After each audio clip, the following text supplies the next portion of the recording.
नमस्कार, India voice देख रहे हैं आप और मैं हूं आपके साथ तुषार कुमार। तो वक्त हो चला है रिपोर्टर्स लाइव का, जहां हम बात करेंगे ज्ञानवापी में हुए पूजा अर्चना की, पेश हुए बजट की, हेमंत सोरेन की गिरफ्तारी के बाद हुकार की और भी बहुत सी खास खबरें। तो चलिए शुरुआत करते हैं रिपोर्टर्स लाइव की, जहां दिन भर की तमाम बड़ी खबरों की जानकारी जो है वो हमारे संवाददाता ग्राउंड जीरो से आप लोगों तक पहुंचाते हैं। लेकिन सबसे पहले हम बात करेंगे, आखिरकार ईडी ने हेमंत सोरेन को गिरफ्तार कर ही लिया। खबर पर ज्यादा जानकारी दे रहे हैं हमारे संवाददाता सादिक खान। मनी लॉन्ड्रिंग घोटाले मामले में ईडी ने हेमंत सोरेन को गिरफ्तार कर लिया है। आज हेमंत सोरेन की कोर्ट में पेशी हुई, जिसके बाद कोर्ट ने एक दिन की न्यायिक हिरासत में हेमंत सोरेन को जेल भेज दिया है। वहीं आपको बता दें कि हेमंत सोरेन ने जेल जाने से पहले एक वीडियो अपने समर्थकों से साझा करते हुए वीडियो में कहा है कि वह किसी भी कीमत पर डरने वाले नहीं हैं। साथ ही उन्होंने कहा कि ईडी ने सुनियोजित तरीके से उनकी गिरफ्तारी की है, लेकिन वे डरने वाले नहीं हैं, वह लड़ेंगे और जीतेंगे। अब देखना यह होगा कि आगे न्यायिक हिरासत एक दिन की हेमंत सोरेन की दी गई है, उसके बाद आज हेमंत सोरेन जेल पहुंच चुके हैं। आज की रात हेमंत सोरेन की जेल में गुजरने वाली है। आगे ये देखना होगा कि आगे कोर्ट क्या फैसला सुनाएगा। वीडियो जर्नलिस्ट आशुक के साथ सादिक खान, इंडिया वॉइस, दिल्ली। वाराणसी में ज्ञानवापी प्रकरण में पूजा अर्चना की मंजूरी मिल गई। खबर पर ज्यादा जानकारी देने हमारे संवाददाता शोएब रिजवी। वाराणसी के ज्ञानवापी में व्यास जी के तहखाने में हिंदू पक्ष को पूजा पाठ करने की अनुमति दिए जाने के बाद कहीं न कहीं हिंदू पक्ष में खुशी की लहर है और वो बाकायदा वहाँ पर पूजा पाठ उन्होंने शुरू कर दी है। जबकि मुस्लिम पक्ष इसको लेकर के अब ऊपर की अदालत में जाने की तैयारी कर रहा है। हालांकि उसने सुप्रीम कोर्ट में इस बात की कोशिश की, लेकिन सुप्रीम कोर्ट ने उन्हें इलाहाबाद हाई कोर्ट जाने की बात कही है। दरअसल हिंदू पक्ष काफ़ी लंबे समय से जो ज्ञानवापी में व्यास जी के तहखाने में पूजा अर्चना करने की अनुमति मांग रहा था, जिस पर जिला अदालत ने अपनी मोहर लगा दी। उसने प्रशासन को भी इस बात के निर्देश दिए कि इसकी व्यवस्था की जाए और उसके बाद से हिंदू पक्ष कहीं ना कहीं इस मामले में खुश है और उसने पूजा अर्चना भी शुरू कर दी है। लेकिन मुस्लिम पक्ष अब इसको चुनौती देने के लिए इलाहाबाद हाई कोर्ट का रुख उसने किया है। हालांकि इलाहाबाद हाई कोर्ट में इस मामले में कब सुनवाई होगी और इस पर क्या निर्णय होता है, इसका ज़रूर इंतजार करना पड़ेगा। लेकिन जिस तरह से हिंदू पक्ष को पूजा पाठ करने की अनुमति मिल गई, लंबे समय से जो उनकी डिमांड थी वो कहीं ना कहीं पूरी हो गई। जबकि मुस्लिम पक्ष अब लगातार इस पर रोक लगाने की कोशिश करने के लिए वो अदालत का रुख कर रही है और बाकायदा इलाहाबाद हाईकोर्ट में उनकी जो एडवोकेट पैनल की टीम है वो कोशिश कर रही है।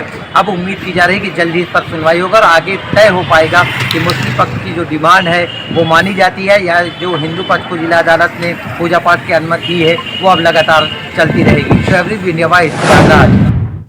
वित्त मंत्री ने 2024-25 का अंतिम बजट पेश कर दिया। क्या कुछ है इस बजट में खास, बता रहे हैं हमारे संवाददाता अजय चौहान।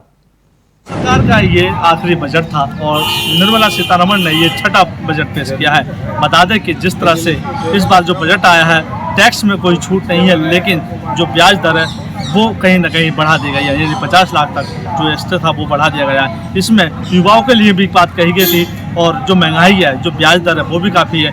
लेकिन कई ऐसी योजनाओं को कभी प्रस्ताव किया गया जो 2023 और 2047 तक जो भारत को विश्व गुरु बनाना है, उसके हिसाब से इस बार जो बजट होगा वो कहीं ना कहीं ज़्यादा था। इस IIT की बात कर लें या फिर युवा सेक्टर की बात कर लें या कई ऐसे रोजगारों की बात कर लें या आशा वर्कर जो महिलाएं उनकी बात करें या किसानों की बात करें, उसमें कई ऐसी योजनाएं सामने आई हैं जो 2030 में काफ़ी उनके बेनिफिट होगा। यानी कि जो बेरोजगार थे उनको भी रोजगार मिलने की संभावना है। यानी कहीं ना कहीं इस बात का जो बजट है वो सबसे ज़्यादा महसूस किया जा रहा है और कहा जा रहा है कि इसका जो बजट होगा सबसे अच्छा बजट होगा। लेकिन जब बजट आया तो उसमें कई सवाल खड़े हुए सामने। जो युवा हैं उनकी नौकरी सवाल भी आया सामने, लेकिन जो आशा वर्कर हैं उनके बारे में क्या योजना दी गई है। वहीं अगर बात करें तो 2030-47 तक 2 करोड़ घर देने की बात कही गई। वहीं अगर बात करें तो उसके अगर 3 योजना और भी हैं, जैसे कि लगातार 3 करोड़ से अधिक की बात करें, वहीं सेक्टर की बात करें, 139 डिफेंस की बात करें या फिर मेडिकल कॉलेज की बात करें। इस बार का जो बजट है, निर्मला सीतारमण ने कई बार इस बार कहा कि भारत जो विकसित देश बनता जा रहा है और आने वाले वक्त में विश्व का सबसे बड़ा भारत देश बनेगा। दिल्ली से अजय चौहान। उत्तराखंड में बीजेपी के प्रदेश चुनाव प्रभारी का बोलना बना बीजेपी की चिंता का विषय। क्या है पूरा मामला, खबर पर ज्यादा जानकारी दे रहे हैं हमारे संवाददाता अभय कैंतुरा। भाजपा के प्रदेश चुनाव प्रभारी दुष्यंत कुमार गौतम का एक और बयान वायरल होने लगा है। इस बयान में उन्होंने इंडिया गठबंधन के जो सहयोगी दल हैं उन सभी को एक कुत्ते के झुंड के रूप में करार करने का काम यहाँ पर क्या है, जो सीधे तौर पर आपस में भौंकते हैं, लेकिन जैसे ही कोई गाड़ी उस मोहल्ले से गुजरती है तो उसको फिर भौंकने का काम उनकी तरफ से कहते हैं। उनका कहना है कि यही हाल इस समय इंडिया गठबंधन के दलों का यहाँ पर हो रखा है, लेकिन बीजेपी अपने चुनाव एजेंडे को लेकर स्पष्ट है, उनकी नीति स्पष्ट है और लक्ष्य यही है कि इस बार चुनाव में 400 सीटें जीतनी है, 400 सीटों में ज्यादा लक्ष्य पाना है और हर सीट पर 5 लाख से ज्यादा का मार्जिन तैयार करना है।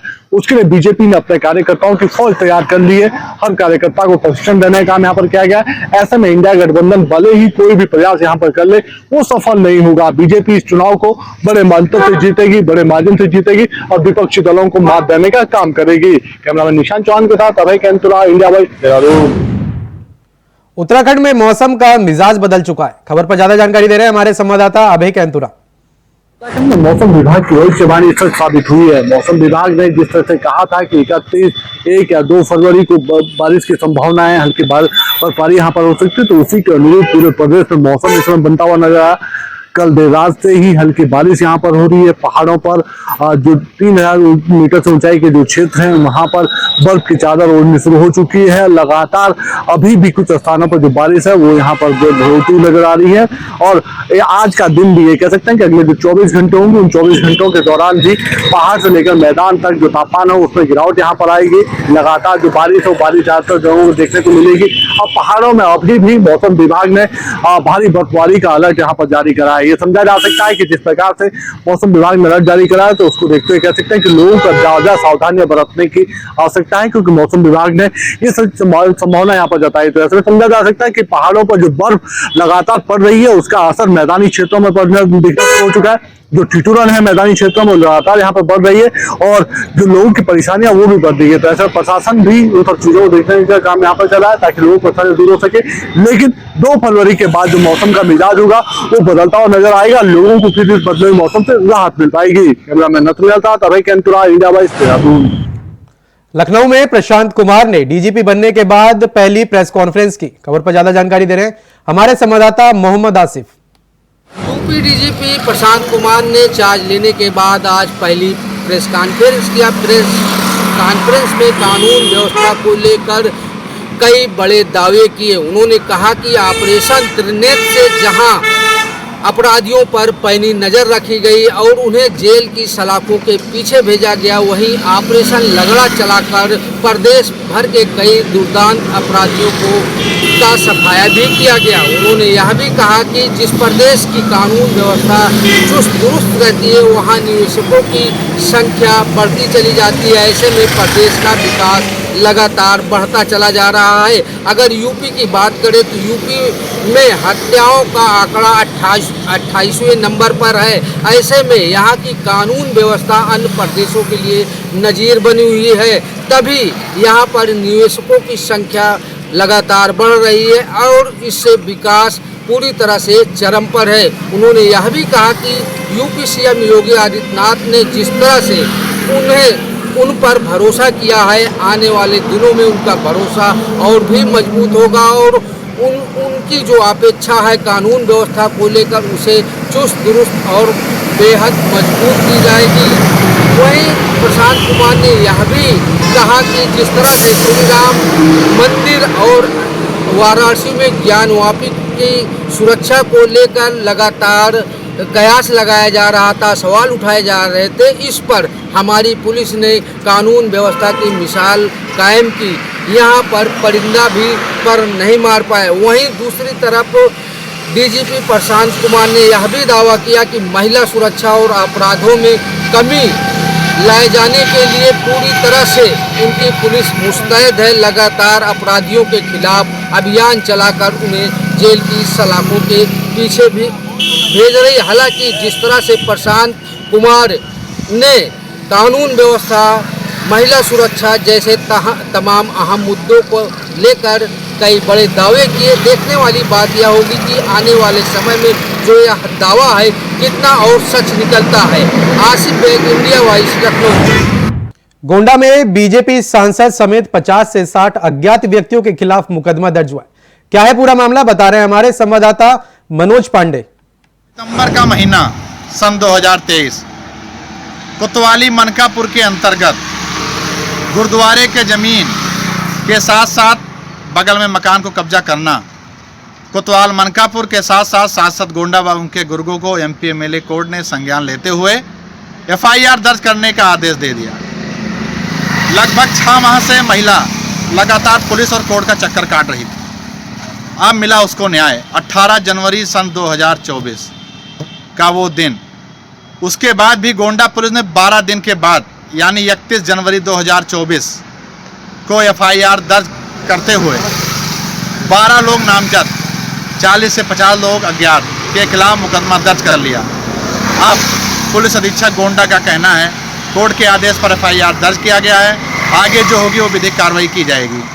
कहीं ना कहीं भाजपा सांसद की मुश्किलें बढ़ सकती हैं। गोंडा से मनोज पांडे, इंडिया वॉइस।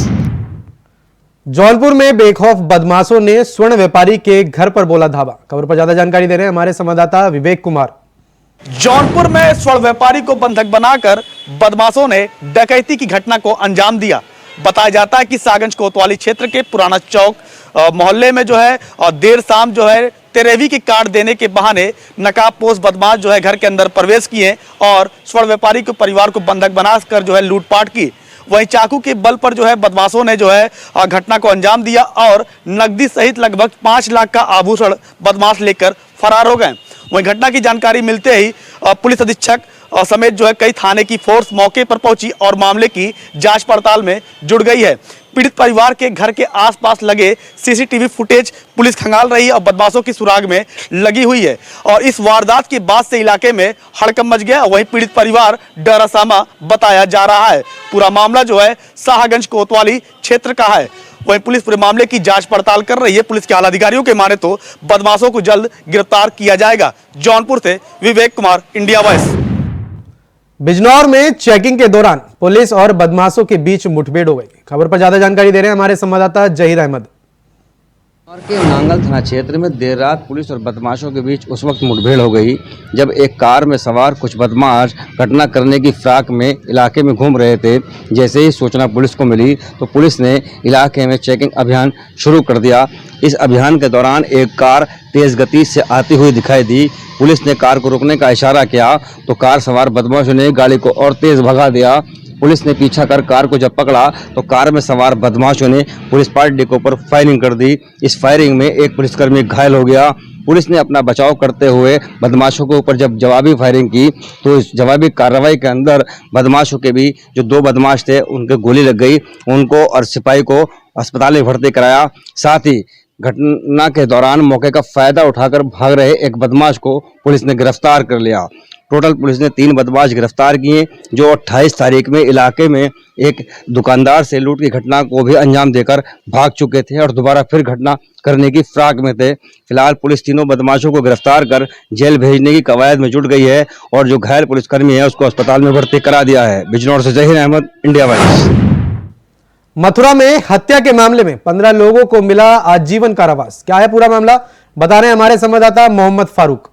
थाना हाईवे क्षेत्र के दतिया गांव में 23 जनवरी 2001 को एक समुदाय द्वारा दूसरे समुदाय के ऊपर हमला कर दिया गया था। प्राणघातक हमले में 16 महीने की एक बच्ची की मौत हो गई थी और वहाँ काफ़ी लोग उसमें घायल हुए थे। उस समुदाय के दूसरे समुदाय के लोगों ने घर की झोंपड़ियाँ और मकानों में आग लगा दी थी। इसी को लेकर मथुरा जिला न्यायालय की एडीजे सेकंड कोर्ट ने, जो कि विशेष अदालत है, उसने जो है सुनवाई करते हुए इसमें 15 लोगों को आजीवन कारावास की सजा सुनाई है।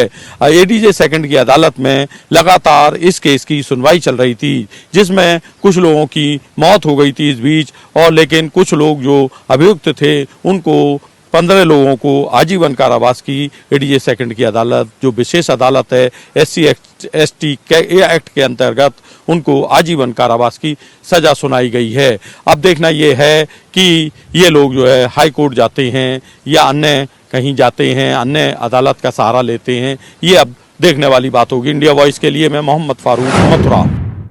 फिलहाल के लिए खबरों में इतना ही। देश और दुनिया की तमाम बड़ी खबरों को जानने के लिए बने रहे इंडिया वॉइस के साथ। नमस्कार।